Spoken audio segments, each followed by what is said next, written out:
One day in late 1914, what was intended as an important Antarctic expedition started to go badly wrong. On this day began a 2-year nightmare of hardship, catastrophe, and ultimately, heroism of the highest order.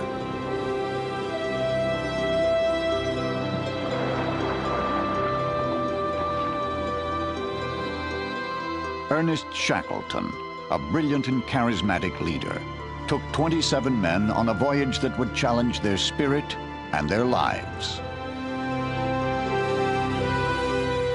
This is the saga of one of the most remarkable survival stories of the century, the voyage of the Endurance.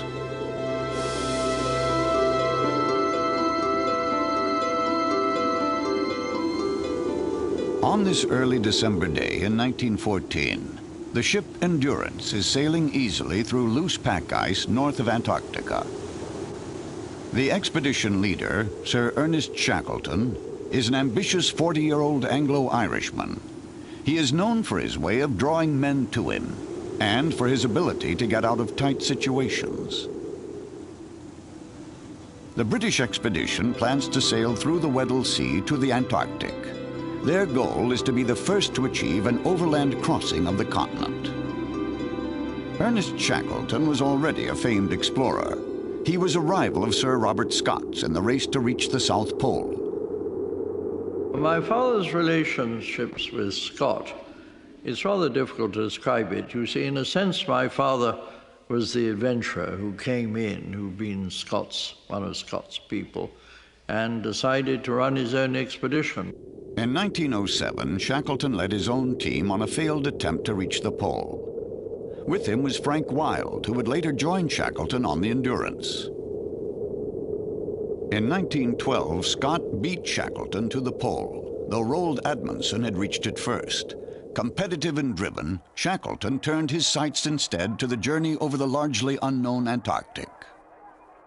The impression I've got from all I've read about Shackleton and his expeditions is that things were rather thrown together at the last minute, usually short of cash, and the thing was just driven by his amazing energy and enthusiasm and ambition, and things did go wrong.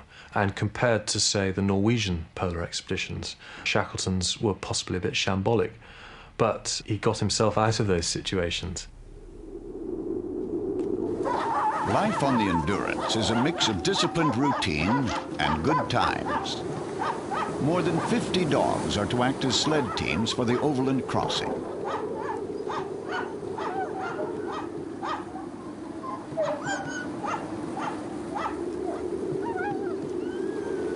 Frank Wild is aboard as captain. Shackleton has an unshakable faith in his second-in-command. He was very dependent on Frank Wild. I would say Wild was a great man in his way. Frank Wild and he, I don't think, had to finish sentences ever. A glance between them would have suggested what was necessary. That fateful summer, there are freak cold temperatures in the Antarctic. The ship's log notes the worsening weather and lack of progress. The Endurance gingerly picks her way through a minefield of heavy floes and bergs. By January 20th, 1915, the Endurance is trapped. Diary of Ship's Carpenter Chippy McNeish, January 24th. Still fast, and no sign of any opening. The pressure is a serious business, and if we don't get out of it soon, I would not give much chance of ever getting away from here. The situation looks grim, yet the men have an abiding faith in the one they call the boss. For scientific leadership, give me Scott. For swift and efficient travel, Amundsen. But when you're in a hopeless situation, when there seems no way out, get down on your knees and pray for Shackleton. After more than a month in the pack, Shackleton decides to try to move the 300-ton Endurance manually into open water. For close to 2 days, the crew works with virtually no rest, exhausting themselves battling against the ice.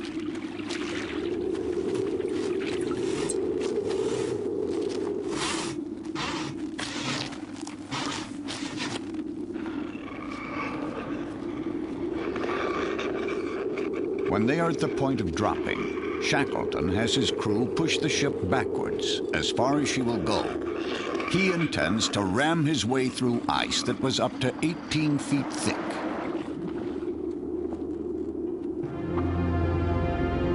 While he stands alone on the deck, the ship valiantly plows to within 400 yards of open water, but can go no farther.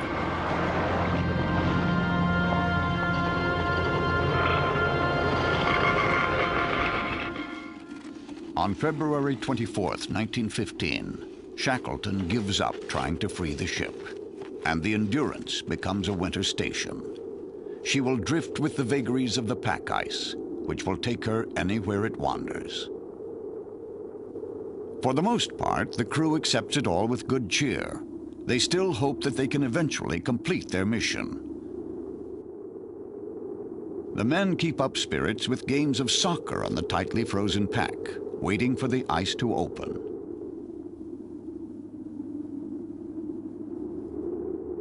On board, Shackleton adheres to his deep belief in the importance of strict routine. There's some grumbling about chores, but the boss's authority is rarely questioned. The ship's hold becomes known as the Ritz, and life continues in relative comfort. Costumed reviews are very popular. Shackleton wins the award for Worst Singer, though there are several close contenders.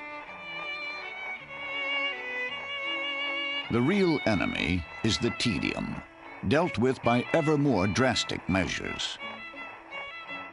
We all had our hair cut, and then we had our photograph taken in the Ritz. We do look like a lot of convicts, and we're not much short of that life at present, but still hoping to get to civilization someday.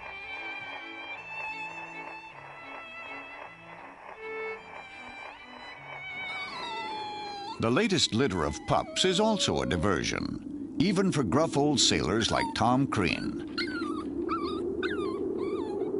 Frank Wilde is fond of Samson, the biggest of the animals. The irrepressible dogs become more and more like pets to many of the men. The complacency is shattered one evening in early April. Millions of tons of ice are being shoved up against the Endurance. Shackleton recalled that ominous night. During the night of the 3rd, we heard ice grinding to the eastward, and in the morning we saw that the young ice was rafted 8 to 10 feet high in places. This was the first moment of the danger that was so greatly to threaten us in later months. I gave orders that accumulations of snow, ice, and rubbish alongside the Endurance should be shoveled away. The enormous efforts to relieve the pressure on the ship are hopeless. Even with her 3-foot-thick hull, the Endurance is at the mercy of far greater powers than she could ever hope to overcome. July 14th, 1915. All hands standing by. We had a slight shock last night. There was a noise under the bottom aft, the same as if the ice had broken up.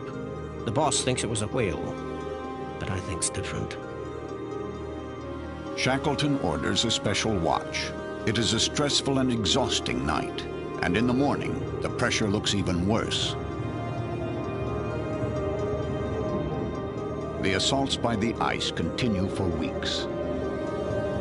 The wind howled in the rigging, and I couldn't help thinking it was making just the sort of sound you would expect a human being to utter if they were in fear of being murdered. Shackleton said at length, "You'd better make up your mind that it is only a matter of time. What the ice gets, the ice keeps."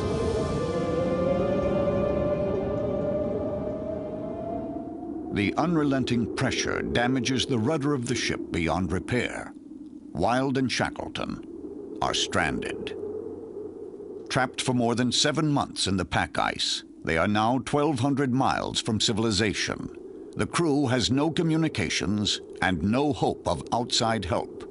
They have only Ernest Shackleton. October 18th, 1915.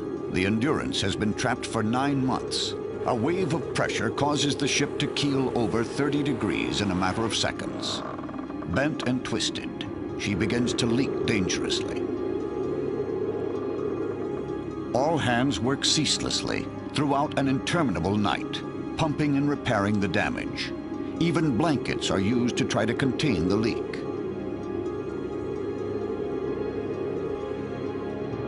At 5 p.m. on October 27th, Shackleton gives the order to abandon ship.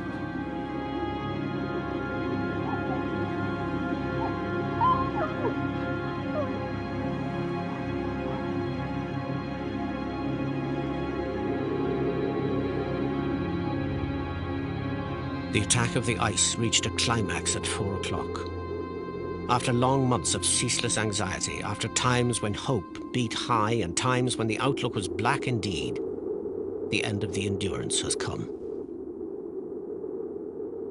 To his men, Shackleton says simply, "Ship and stores are gone, so now we'll go home."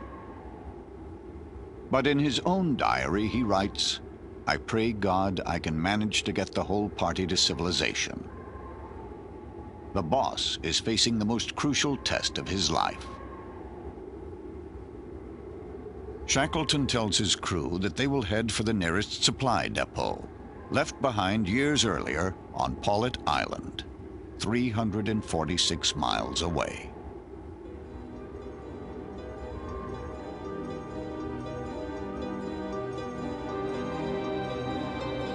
Within a few days, the Endurance loses her final struggle.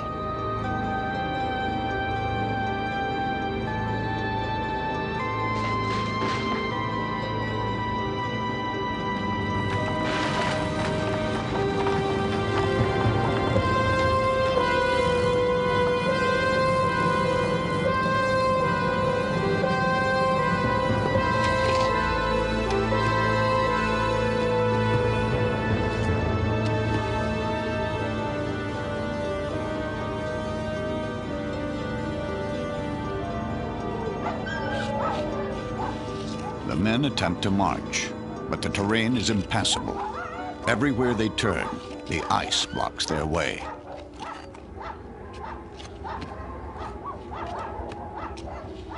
I would have thought if anybody had had to take a bet on it, they'd have said, I would have said they were probably 10, 20 to 1 against bringing them back alive. I mean, after all, there they were, sitting in the middle of the Weddell Sea, in the middle of the pack ice, miles from land.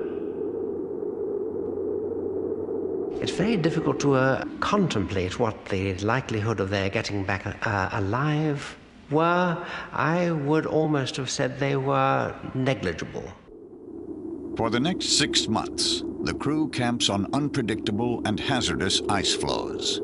At the beginning, morale stays high.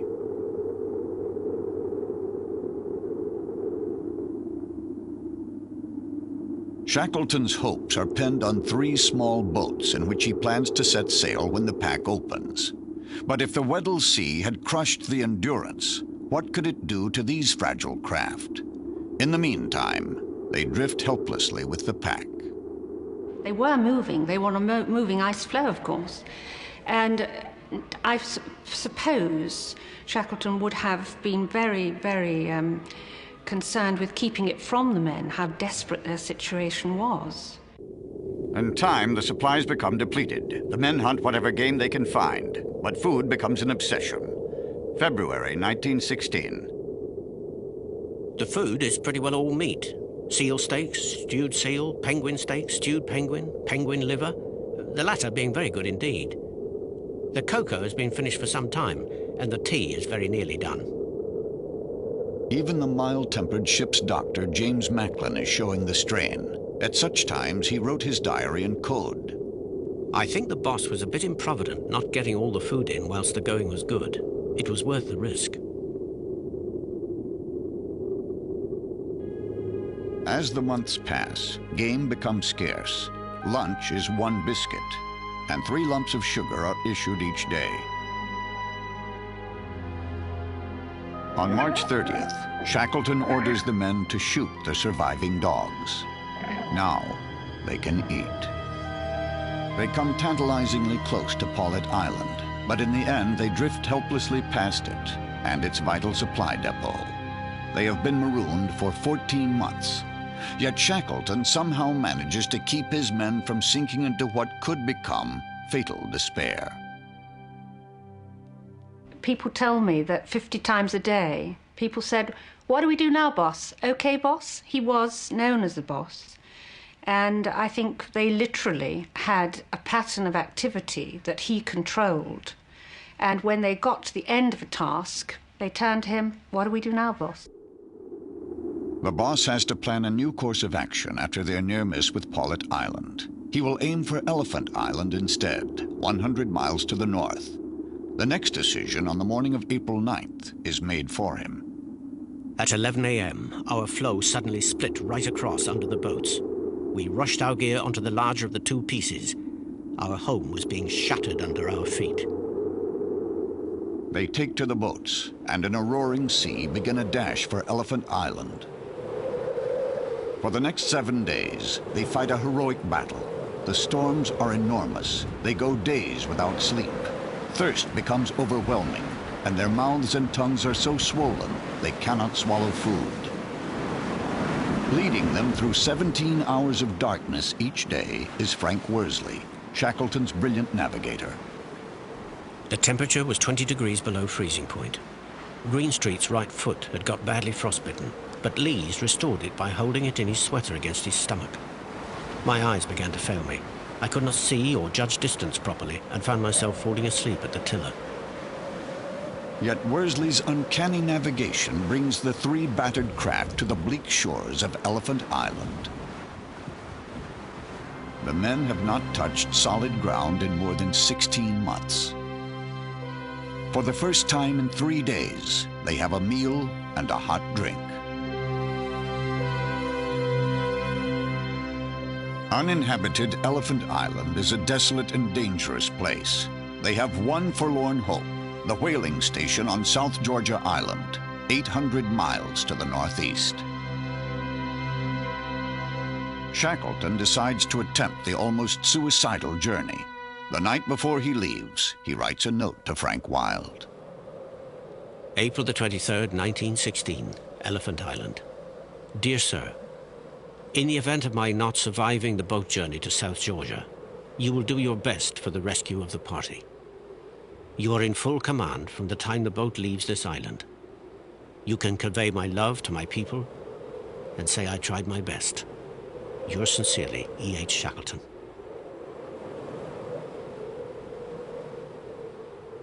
The next morning, the 22 men who will be left behind gather on shore.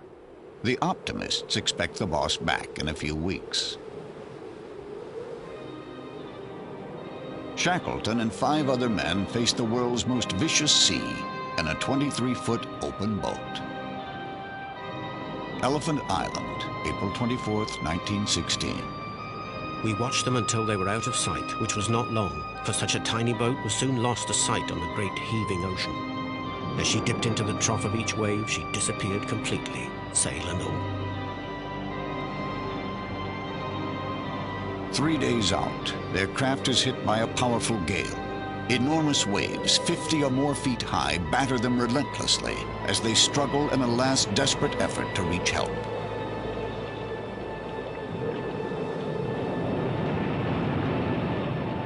And these men were in this tiny 23-foot boat for 16 days altogether, being tossed around with these wet reindeer clothes and reindeer sleeping bags chafing them, and great wet rocks of ballast bumping against them in huge waves. I mean, they were in storm conditions, gale conditions, virtually for the entire time of the crossing.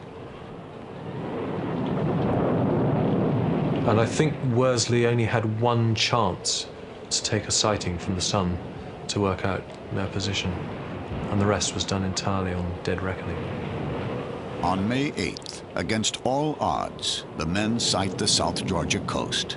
They spend nearly 2 days trying to make a landing on the island's treacherous shores.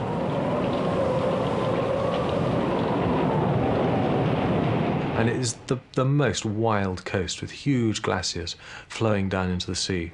And I think it was just as they finally managed to get through some rocks into this tiny little bay and drag the boat ashore stumbling and slithering on the wet rocks and seaweed, that the main pin holding the rudder fell out just at that moment as they landed. An incredible fortune that it had lasted till then. Fate compels them to land on the side of the island opposite the whaling station, which lies over an interior of glaciers and mountains that no human being has ever crossed. Terribly weakened, Shackleton is called on to lead yet another heroic effort. He has a bit of rope, a carpenter's adze, and some screws which the men twist into the bottom of their shoes. Leaving behind the 3 men who are too ill to make the trip, Shackleton sets off with Frank Worsley and Tom Crean. Shackleton was a polar expert, he was a seaman, but he wasn't really a mountaineer. And yet, when they arrived on the wrong side of South Georgia and had to cross it, they were having to do a very serious bit of mountaineering. And I think that's where this incredible intuition came in. They knew roughly where they were going, but they had no maps. At one point, Shackleton finds himself at the top of an impossibly steep slope. Once again, he decides to take an enormous gamble. But by this time, night was falling and the mist was covering the bottom of the slope. They'd no idea what was at the bottom. They tried a few steps down, but it was evident that if they continued, they would die of exposure. So they coiled their rope down, the 3 of them sat on it, and they put their arms around each other's waists, and they pushed off into space. They careen crazily down a 1,000-foot mountainside. At the bottom, they are bruised and torn. But to have survived at all is another in a long line of miracles. At about 4 o'clock in the afternoon of May 20th, 1916, 3 filthy, stringy-haired men dressed in tatters walk into a whaling station on South Georgia Island. Shackleton has to introduce himself to a man he has known for years. "Don't you know me?" he asks. The whaler hesitates. "I know your voice." And the response comes, "My name is Shackleton." Some say the old sailor turned away and wept.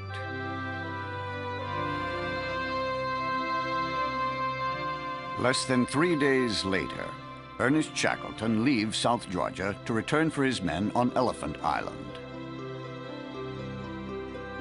It takes him more than 3 months and 4 different attempts.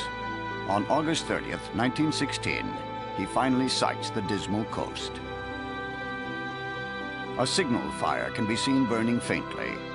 Shackleton, though, has no way of knowing how many of his men are still alive. Yet on the beach is gathering the entire Elephant Island crew. All 22 men have survived.